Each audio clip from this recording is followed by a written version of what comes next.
మనందరం కాలమునందు పడిపోతాం, శరీరాలు వెళ్ళిపోతాయి, కాలమునందు పుడుతూ ఉంటాం.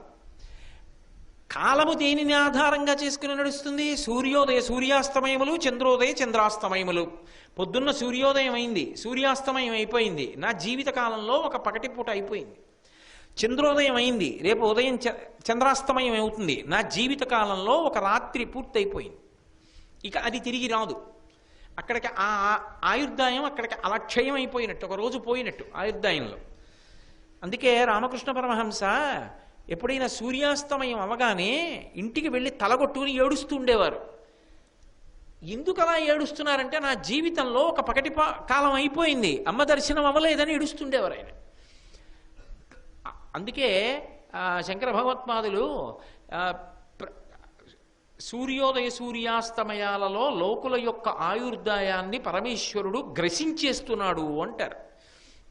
ఆయుర్నశ్యతి పశ్యతాం ప్రతిదినం వ్యాతి క్షయం యవ్వనం ప్రత్యాయాంతి గతాః పునర్న దివసాః కాలో జగద్భక్షకః లక్ష్మీస్తో యతరంగభంగ చపలా విద్యుచ్చలం జీవితం తస్మాన్ మాం శరణాగతిం కరుణయా త్వం రక్ష రక్షాధునా అంటారు.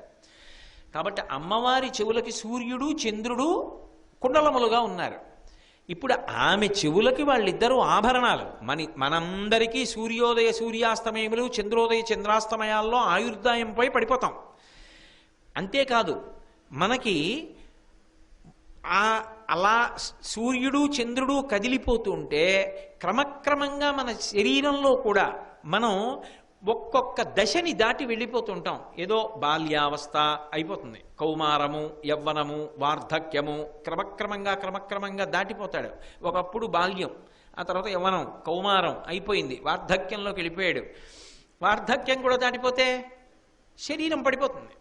అందుకే మారేడుదలంతో పరమశివుణ్ణి పూజ చేస్తే ఇది అడుగుతారు: త్రిదళం త్రిగుణాకారం త్రినేత్రం చ త్రియాయుషం త్రిజన్మ పాప సంహారం ఏకబిల్వం శివార్పణం.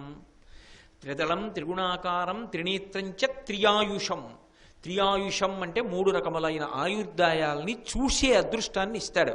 బాల్యము, కౌమారము, యవ్వనము అంటే వార్ధక్యమునందు ప్రవేశిస్తాడంటే పూర్ణాయుర్దాయాన్ని పొందుతాడు అని. ఒక్క మారేడుదలం పరమశివుడి మీద వేస్తే పూర్ణాయుర్దాయాన్ని ఆయన అనుగ్రహిస్తాడు. మారేడుదలం అంత గొప్పది అని చెప్పడానికి త్రియాయుషం త్రిజన్మ పాప సంహారం ఏకబిల్వం శివార్పణం. మనందరికీ అవస్థ మారుతూ ఉంటుంది. ఏదో బాల్యం అయిపోయింది, యవనం అయిపోయింది, కౌమారం అయిపోయింది, వార్ధక్యంలోకి వెళ్ళిపోయాం, శరీరం మారిపోతుంది, ముడతలు పడిపోతుంది, జుట్టు తెల్లబడిపోతుంది. అమ్మవారు కూడా అలా అయిపోతుందా? పూర్వజ ఎప్పుడు పుట్టిందో ఆవిడ, మరి ఇప్పుడు ఆవిడ ఏమైనా ముసల్దిగా ఉంటుందా? కాదు, నిత్యయవ్వన మదశాలిని. పైగా పరమశివుడు ఎప్పుడూ యవ్వనంలో ఉంటాడు. ఆయన చిత్రం వటతరోర్మూలి వృద్ధా శిష్య గురుర్యువా. శిష్యులందరూ వృద్ధులు, గురువుగారైన ఆయన మాత్రం యువకుడు. యువకుడు అంటే ఆయన ముసలాడు అవడండి? అవడు. ఎందుకు అవడంటే ఆయన కాలమునకు లొంగడు. ఆమె కాలమునకు లొంగదు. ఆమె కాలమునకు లొంగదనడానికి గుర్తు ఆమె జుట్టు ఎప్పుడూ నల్లగా ఉంటుంది. అందుకే అమ్మవారికి అపరీబంధాన్ని నల్లగానే ధ్యానం చేయాలి. అటువంటి నల్లని కేశపాశం ఉండి నిత్య యవ్వనంతో ఉంటుంది. అంటే ఆమె కాలమునకు లొంగదు. లొంగకపోవడానికి కారణం కాలాన్ని కదపగలిగిన సూర్యచంద్రుడు ఆమె తాటంకములుగా ఉంటారు. ఆమె అంత శక్తితో ఉంటుంది. ఇంకా పరమశివుడు కాలకాలుడు. ఆయన కాలకాలుడు, ఆమె కాలకాలుడు అన్న నామం ఆవిడికి అన్వయం అవుతుందా? చేశారు శంకరాచార్యులు వారు. కాళ్ళ కాళ్ళ పండిపాశ బాండ ధనురంకుశ మరుణమే కలాం పాలభూతి కలోచనాం మనసి భావయామి పరదేవతాం. అసలు ఏమి శంకరాచార్యులు వారు, ఏమి ప్రజ్ఞ! సరే, ఆ విషయానికి తర్వాత వస్తాను. ఆ తల్లి ఆ కుండలాం, ఆమె పెట్టుకున్నటువంటి కుండలములు అంత శక్తివంతములు. ఇప్పుడు అవి సూర్యచంద్రులు. అందుకే ఎవరు ఆ కుండలముల వంక చూసి ధ్యానం చేస్తారో, మనసులో భావన చేస్తారో, వాళ్ళకి బాహ్యమునందు ఆరోగ్యము సౌభాగ్యము కలుగుతాయి, ఆయుర్దాయం కలుగుతుంది. కాదు కాదు, అక్కడతో ఆగదు, ఆ కాలమును దాటగలిగిన స్థితి కలుగుతుంది. కాలమును దాటడం అంటే ఇక మళ్ళీ కాలమునందు పుట్టవలసిన అవసరం కలగదు. ఇక ఈసారి చావు చిట్ట చివరి చావు, ఈ స్థితిని అనుగ్రహించగలిగినటువంటి తల్లి. అందుకని ఆ కుండలములకు అంత శక్తి. ఇదే పరమశివుడు అనుగ్రహిస్తాడు. విచిత్రం ఏమిటంటే శంకరాచార్యుల వారి దగ్గర ఉన్నటువంటి గొప్ప విశేషం ఏమిటంటే పరమశివుడికి ఉన్న నామాన్ని అమ్మవారికి అన్వయం చేస్తారు. అది కూడా ఎలాగో తెలుసా? ఒక్కొక్కసారి మన ఊహకందని రీతిలో చేస్తారు. ఆయనకి రుద్రంలో, శ్రీరుద్రంలో నామం ఉంది, తస్కరాణం పతయే నమో నమో అని, దొంగలకు దొంగ ఆయన అని. ఆయనకి దొంగలకు దొంగ అని ఓ నామం ఉంది. అప్పయ్య దీక్షితారు వారు ఏకంగా ఆయన మీద ఓ పెద్ద చార్ట్ షీట్ పెట్టారు. నువ్వు హంతకుడవు అన్నారు. ఎందుకని అంటే గజాసుర సంహారం చేశావు. నువ్వు దొంగ ఎందుకంటే రుద్రాధ్యాయంలో నీకు తస్కరాణం పతయే నమో నమో అనుంది. మరి ఏమ్మా సమాన ధర్మం అంటే ఆయన చంద్రరేఖ పెట్టుకుంటే చంద్రరేఖ పెట్టుకుంటావా? ఆయనకి మూడో కన్ను ఉంటే మూడో కన్ను ఉందా? ఆయన సూర్యచంద్రమౌళీశ్వరి అయితే నువ్వు సూర్యచంద్రమౌళీశ్వరియా? ఆయన దొంగ అయితే నువ్వు దొంగ అవ్వా? నువ్వు దొరసానే ఎలా కుదురుతుంది? కుదరదు. నిన్ను దొంగని చేస్తానన్నారు శంకరాచార్యులు. అవ్వా నేను దొంగతనం చేశానా శంకర? చేశావమ్మా. ఎప్పుడు చేశాను?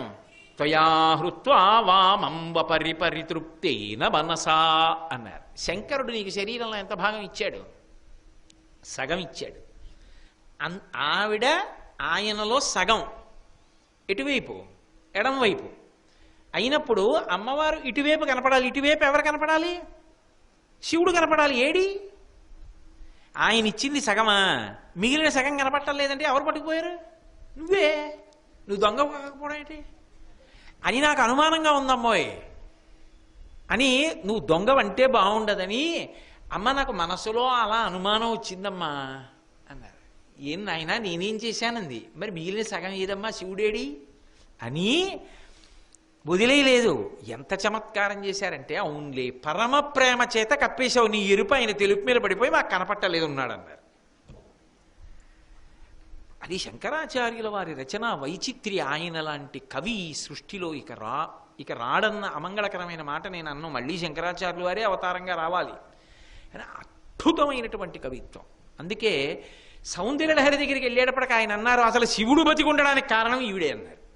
సుధామప్యాస్వాద్య ప్రతిభయజరా మృత్యుహరిణీం విపద్యంతే విశ్వే విధిశతమఖముఖాద్యాది విశదః కరాళం యక్ష్వేళం కబళతవత కాలకలన నశంభోస్తన్మూలం తవ జనని తాటంక మహిమా అన్నారు. ఆ తల్లి పరమశివుడు హాలాహలం తిన్నా కూడా బతికుండేటట్టుగా ఎందుకు చేయగలిగింది అంటే ఆమె తాటంకమల మహిమ.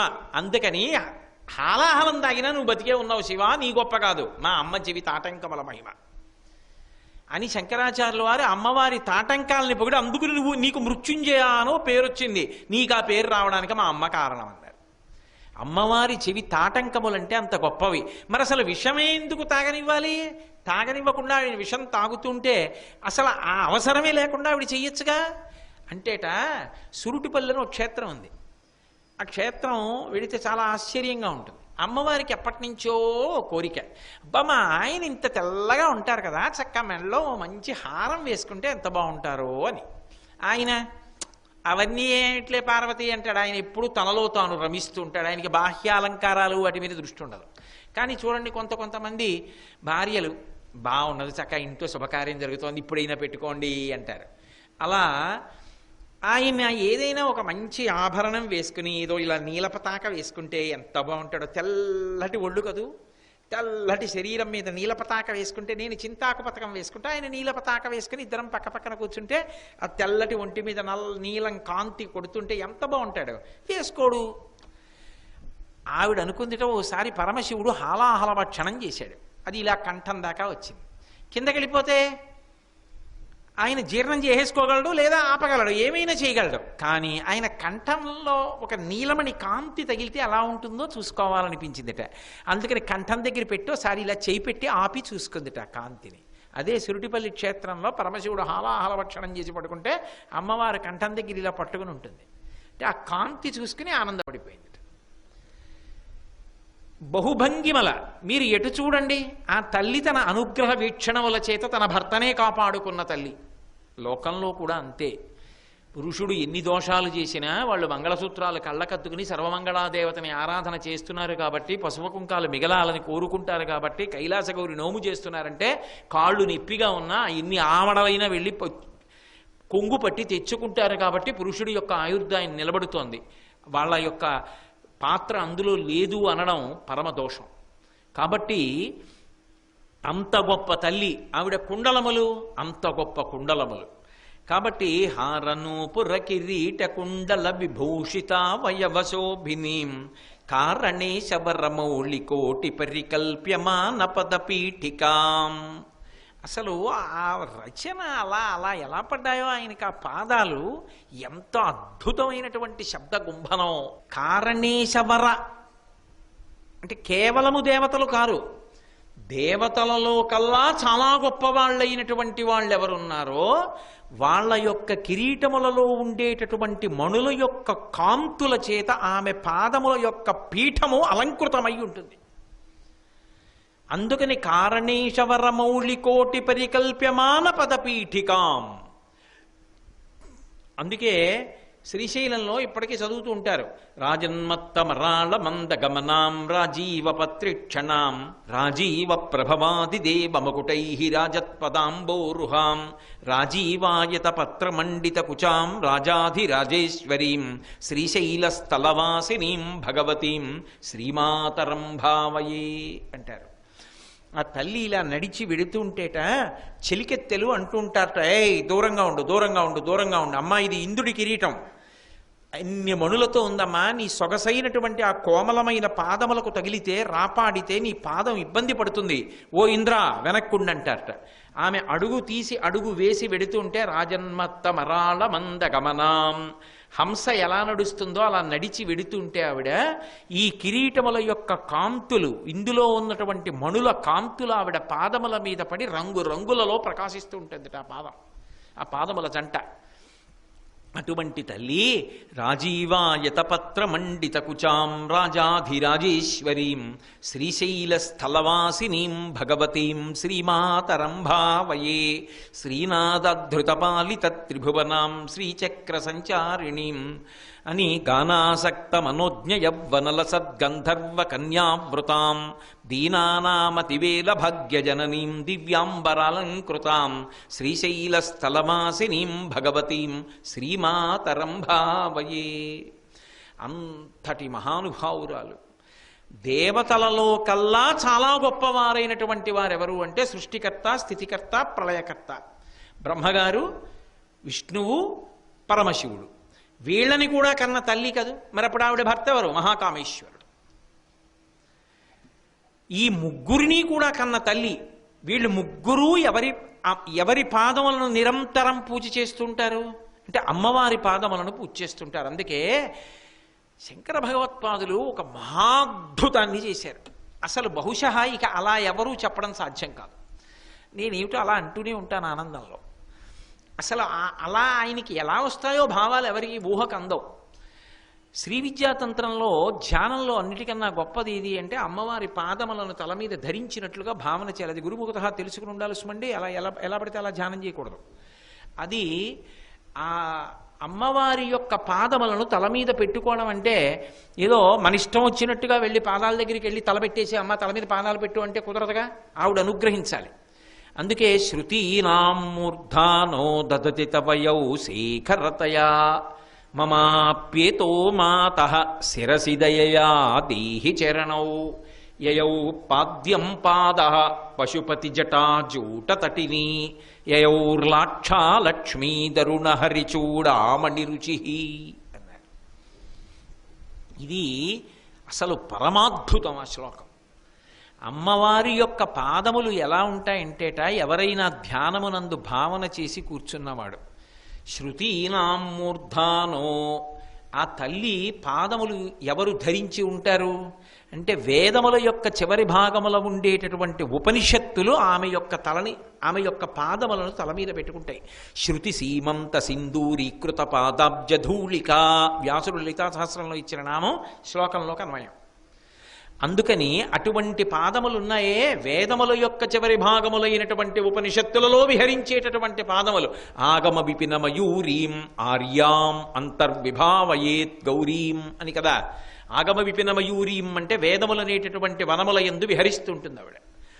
అటువంటి తల్లి శృతీనాం మూర్ధానో దదతి తవయౌ శేఖరతయా, వేదముల యొక్క చివరి భాగములైన ఉపనిషత్తుల యందు విహరించేటటువంటి శ్రీపాదములు కలిగినటువంటి తల్లి, ఆ పాదములను ఏం చేస్తావంటే మమాప్యేతో మాథ శిరసి దయయా దేహి చరణౌ.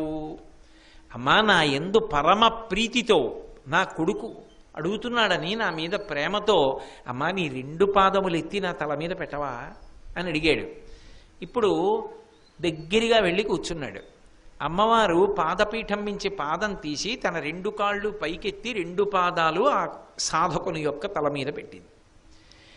ఇప్పుడు ఆ పాదాలు కేవలం పాదాలుగా అలాగే ఉంటాయా? కారణేశవరమౌళి కోటి పద కల్ప్యమాన పద పీఠికాం కదా. అందుకని ఇప్పుడు దాని మీద ఏముంటాయి అంటే యయౌ పాద్యం పాద పశుపతి జటాజూట తటిని. ఇప్పుడు అమ్మవారి పాదాలు కనబడ్డాయి అనుకోండి, వెంటనే ఏమంటాం? అమ్మా పాదయోహ పాద్యం సమర్పయామి అనాలా? కాళ్ళు కడగాల అమ్మవారికి? తల మీద పెట్టుకున్నవాడు పాదయోహ పాద్యం సమర్పయామి అని ఎలా పోస్తాడు? శంకరులు అన్నారు అది నువ్వు చెయ్యక్కర్లేదు. అప్పటికే దేవతలలో శ్రేష్ఠులైన వారి తల ఆమె పాదముల మీద ఉంటుంది. ఎందుకని? పశుపతి అయినటువంటి పరమశివుడు ఉన్నాడే, ఆయన అమ్మ పాదముల మీద తలపెట్టి ఉంటాడు. తలపెట్టి ఉంటే ఆయన తలలో ఉన్నటువంటి గంగ ఒలికి ఆమె పాదములను కడుగుతుంది. కడిగినటువంటి గంగ నీ తల మీద పడుతూ ఉంటుంది, కిందకి జారుతూ ఉంటుంది. ఇది యోగి సహస్రార కమలవనందు ఆరాధన చేసే విధానాన్ని బాహ్యంలో ధ్యానం కిందకి తీసుకొచ్చారు. యయౌ పాద్యం పాద పశుపతి జటాజూట తటిని. అక్కడతో ఊరుకున్నారా? ఆవిడప్పుడు చాలా సంతోషంగా ఉంటుంది. ఎందుకో తెలుసా? సృష్టి మొత్తం మీద ఒక్క ఆవిడే. అప్పుడప్పుడు నేను పరమశివుడికి కూడా భార్య అని అంటుంటుంది. ఆవిడికి చాలా చీకాకొచ్చే మాట అదొక్కతే. ఏదైనా ఆవిడ ఒప్పుకుంటుంది, కానీ ఆయన నీ స్థానం ఏమిటో నా స్థానము అటువంటిదే అంటే మాత్రం ఆవిడ సహించదు. అక్కడ మాత్రం ఆవిడ 16 అణాల స్త్రీ. అందుకే కదూ శివే శృంగారార్ధ్రా తదితరజనే కుత్సనపరా సరోషా గంగాయాం. గంగ పేరు చెప్తే రోషంతో చూస్తుందట. నేను శివుడి ఇల్లాలని అంటుంటుంది. పెళ్లి చేసుకున్నాడా తాళి కట్టాడా? నేను ఆయన ఇల్లాలని అంటుంటుందిట. పరమశివుడి ఇలా తల ఆమె పాదముల మీద పెట్టాడు అనుకోండి. ఇప్పుడు యయౌ పాద్యం పాద పశుపతి జటాజూట తటిని. గంగ ఎవరి పాదాల మీద పడింది? గౌరీ పాదాల మీద పడింది. అంటే నాకు తప్పు అయిపోయింది, ఎప్పుడో పొరపాటున అలా అనేశానని ఆవిడ కాళ్ళు గడిగి ఆవిడ కాళ్ళ మీద పడి క్షమాపణ చెప్పిందా లేదా? ఇప్పుడు ఆవిడ ఎంత సంతోషంగా ఉంటుంది. ఇందులో చమత్కారం ఏమిటంటే తల మీద పెట్టినటువంటి అమ్మవారు బహుప్రసన్నురాలై ఉన్నది సుమా అని చెప్పడానికి అంతకన్నా సంతోషించడానికి ఇంకేముంటుందో స్త్రీకి? ఆ సందర్భంలో అలా లొంగిపోతే. అందుకని పశుపతి జటాజూట తటిని. ఏమి గడుసుతనం! బాహ్యంలో ఉపచారం ఏది? ఉపచారం 2 కారణాల చేత చేయలేరు. ఒకటి, తీసిలా పోయడం కుదరదు, అలా పోయకూడదు. ఇలా పోయిపోయి ఈ పక్కన ఎక్కడో పోస్తే అపచారం అవుతుంది. అందుకని తీసి పాదయోహ పాద్యం సమర్పయామి హస్తయోహ అద్యం సమర్పయామి ఎక్కడిస్తారు? ఇప్పుడు మీరు ఆవిడ పాదాల కింద ఉంటే అయ్యో నేను ఆ తల్లి పాదాలు కడగలేకపోతున్నానన్న భావన లేదు ఇప్పుడు. ఎందుకనంటే ఆ గంగ ఆయన పాదాలు ఆవిడ పాదాలు కడుగుతుంటే ఆ అమ్మవారి పాదములను కడిగిన గంగ మీ తల మీద పడుతోంది. పడుతుంటే మీ తల ఒళ్ళు తడిసిపోతున్నాయి. ఇప్పుడు మీ తల మీద ఏముంది? అమ్మవారి పాదం ఉంది. పాదం మీద ఏముంది? గంగ ఉంది. గంగ పక్కన ఎవరున్నారు? శివుడు ఉన్నాడు. ఎంతమంది ఉన్నారు మీ తల మీద? 3 కదూ. ఊరుకున్నారా అక్కడతో? యయౌర్లాక్షాలక్ష్మీ దరుణ హరిచూడామణి రుచి. ఏమి చమత్కారమో! లాక్షాలక్ష్మి. లక్ష్మి అంటే సంస్కృతంలో కాంతి అని ఒక అర్థం. లక్ష్మి అంటే లక్ష్మీదేవి అని ఒకటి. లక్ష్మీదేవి కూడా ఆవిడ కాళ్ళ మీద నమస్కారం చేస్తోంది. మహాపవిత్రమైనటువంటి వాళ్ళ దగ్గరికి వెళ్ళి నమస్కారం చేస్తే భార్యతో కలిసి కదూ పెడతాం. మరి యయౌర్లాక్షాలక్ష్మి. అమ్మవారి పాదాలు కడగగానే ఏం చేయాలి? పారాణి పెట్టాలి. ఇప్పుడు పారాణి పెట్టడానికి మళ్ళీ చెయ్యాలా పైకెడుతుంది? అంటే శ్రీ మహావిష్ణువు యొక్క కిరీటమునందు అలంకృతమైన కౌస్తుభం. మామూలుగా అయితే గుండెల్లో ఉందంటాం, ఏదో కస్తూరి తిలకం లలాటపలకే వక్షస్థలే కౌస్తుభం అంటాం. శంకర భగవత్పాదుల ప్రజ్ఞ ఏమిటంటే మా రత్నాన్ని తీసుకెళ్లి కిరీటంలో పెట్టారు. అసారే ఖలు సంసారే కవిరేవ ప్రజాపతి యథాస్మై రోచతే విశ్వం తథైతత్ పరివర్తతే, తను ఎలా కావాలంటే అలా మారుస్తాడు. అందుకని ఇప్పుడు కౌస్తుభం ఎక్కడుంది అంటే విష్ణువు యొక్క కిరీటంలో ఉంది. ఆయన ఇలా పెట్టారు. పెడితే ఎర్రటి కాంతి ఆమె పాదముల మీద పడింది, అదే పారాణి అయింది. ఇప్పుడు ఎర్రటి కాంతి కలిగిన పారాణి ఒక అర్థం. లాక్షా లక్ష్మీ, ఆయనతో పాటు లక్ష్మీదేవి కూడా ఆవిడ పాదాల మీద తలపెట్టి నమస్కారం చేస్తోంది. ఇప్పుడు మీ తల మీద అమ్మవారి పాదాలు, పాదాల మీద గంగ, గంగ మీద శివుడు, శివుడి మీద విష్ణువు, విష్ణువు పక్కన లక్ష్మి. ఎంతమంది ఉన్నారు మీ తల మీద? ఇహ ఒక్కళ్ళని భావన చేస్తే ఎంతమందికి అవుతోంది పూజ? బాగుంది కానండి. మరి యయౌర్లాక్ష లక్ష్మీ తరుణ హరిచూడామణి రుచి అయిపోయిందిగా శ్లోకం.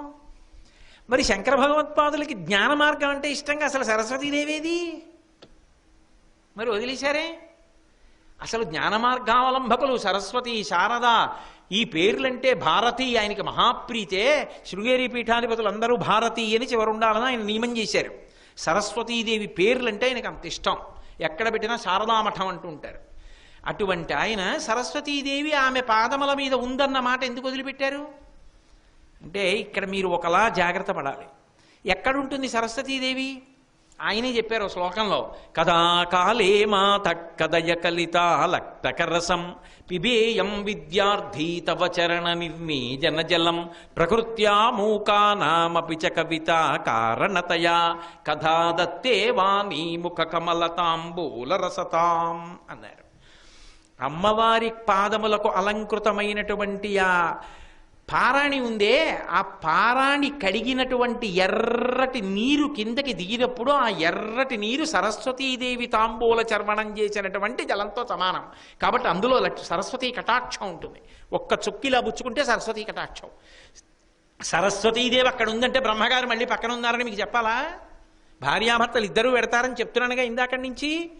కాబట్టి ఇప్పుడు బ్రహ్మగారు సరస్వతీదేవి కూడా ఉన్నారుగా. ఎర్రటి ఇప్పుడు గంగ ఆ పైన తలపెట్టినప్పుడు పెట్టి ఆ గంగా జలం ఆవిడ పాదాల మీద పడుతుంటే విష్ణు కిరీటంలో ఉన్నటువంటి కౌస్తుభమణి నుంచి అలంకృతమైనటువంటి ఆ ఎర్రని ఆ పారాణి కరిగింది అంటే అందులో సరస్వతీదేవి ఉందిగా. ఇప్పుడు బ్రహ్మ, సరస్వతి, విష్ణువు, లక్ష్మి, పరమశివుడు, గంగ ఇన్ని కూడా ఆమె యొక్క తలమించి ఆమె యొక్క పాదముల మీద తలలు పెట్టి నమస్కారం చేస్తున్నారు. ఇప్పుడు ఆమె పాదములు ఒక్కటి మీ తల మీద ఉంటే మీ తల మీద ఎంతమంది ఉన్నారు? వాళ్ళందరూ కూడా ఉన్నారా? వాళ్ళందరూ మీ తల మీద ఉన్నారంటే అందరి అనుగ్రహం పెడుతోందా లోపలికి? ఆనందం పొందారా? ఇది అన్యుల యొక్క పాదములు తల మీద పెట్టుకోవడంతో సంభవమా? ఆమె పాదములను తల మీద ధరించడంలో సంభవం.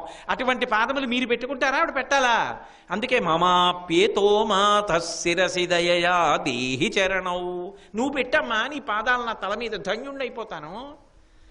అందుకని కారణేషు వర మౌళికోటి పరికల్ప్యమాన పదపీఠికాం కాల ఫణిపాశ బాండధనురంకుశామరుణమే కలాం ఫాలభూతిలకలోచనాం మనసి భావయామి పరదేవతాం. ఇందులో శంకర భగవత్పాదులు అమ్మవారి చేతులలో ఉండేటటువంటి ఆయుధముల గురించి మాట్లాడుతున్నారు. సాధారణంగా మనకి లలితా త్రిపుర సుందరి పట్టుకునేటటువంటి ఆయుధములైతే 4 చేతులలోనూ కూడా పాశము, అంకుశము, ధనస్సు, బాణములు. పైనేమో పాశాంకుశములుంటాయి పై చేతులలో, క్రింది 2 చేతులలో ధనుర్బాణములుంటాయి. 4 చేతులుండి 4 చేతులలో ఈ 4 ఆయుధములు ఉండడం అనేటటువంటిది మనకి పరిచయమైనటువంటి విశేషం. కానీ నేను మీతో మనవి చేశాను కదూ, ఏ విషయాన్నైనా సరే మనతో ఆలోచింప చేస్తూ ఉంటారు శంకరాచార్యుల వారు. అలా ఆలోచింప చేస్తే మనస్సు ఏ విషయం గురించి మనం పరిశీలనం చేస్తున్నామో దాని మీద లగ్నం చేయడమే భావన చేయడం. అందుకే మనసి భావయామి పరదేవతాం. దానికి రాగస్వరూప పాషాఢ్య క్రోధాకార అంకుశోజ్వల మనోరూపీక్షుకో దండ పంచతన్మాత్రసాయక అన్నాను అనుకోండి. ఓ ఇవి మనం విన్నవే, ఇవి మనం చూసినవే అని అనుకుంటాం. అందుకే ఆయన ప్రారంభంలోనే ఒక విషయాన్ని మార్చారు. కాలకాల పణిపాశ అన్నారు. అమ్మవారి చేతిలో ఉండేటటువంటి పాశాన్ని ప్రస్తావన చేస్తూ ఇది రాగస్వరూప పాశాఢ్య అనలేదు, కాలకాల పణిపాశము అన్నారు. కాలకాలుడు అనేటటువంటి మాట పరమశివుడికి అన్వయం అవుతూ ఉంటుంది. అందుకే ఇప్పటికీ కూడా ఉజ్జయిన్ క్షేత్రంలో ఉండేటటువంటి శివలింగాన్ని కాలకాలుడు అని పిలుస్తూ ఉంటారు. ఈ కాలకాలుడు అని పిలువబడినటువంటి కారణం చేతనే ఒక్క ఉజ్జయిని క్షేత్రంలో ఉండేటటువంటి శివలింగానికి ఒక ప్రత్యేకత ఉంది. దానికి నిర్మాల్యాన్ని తిరిగి పూజ చేయడానికి అభ్యంతరం ఉండదు. మిగిలిన ఏ దేవాలయంలోనైనా ఒకసారి పువ్వులు పూజ చేస్తే ఆ పూజింపబడినటువంటి పువ్వులు తీసేస్తే వాటిని నిర్మాల్యం అంటారు. అలా తీసేసింది ప్రత్యేకించి శివాలయంలో చండీశ్వరుడికి చూపించి ఇంటికి పట్టుకెళ్ళవచ్చు, ఏం దోషం లేదు. కానీ ఒక్క ఉజ్జయిన్లో మాత్రం పూజ చేసి కింద పడినటువంటి పువ్వులు ఏ ఉంటాయో వాటిని తీసి మళ్ళీ పూజ చేస్తారు. అది ఒక్క ఉజ్జయిన్ క్షేత్రంలోనే అన్వయం. ఆయన అక్కడ ఉన్నటువంటి శివలింగాన్ని కాలకాలుడు అని పిలుస్తారు. అందుకే శవభస్మాభిషేకం ఆయనకు ఒక ప్రత్యేకమైనటువంటి ఆరాధనా క్రమం. అటువంటి కాలకాలుడైనటువంటి వాడు పరమేశ్వరుడు. శ్రీ ఉమామహేశ్వర పరబ్రహ్మార్పణమస్తు. స్వస్తి.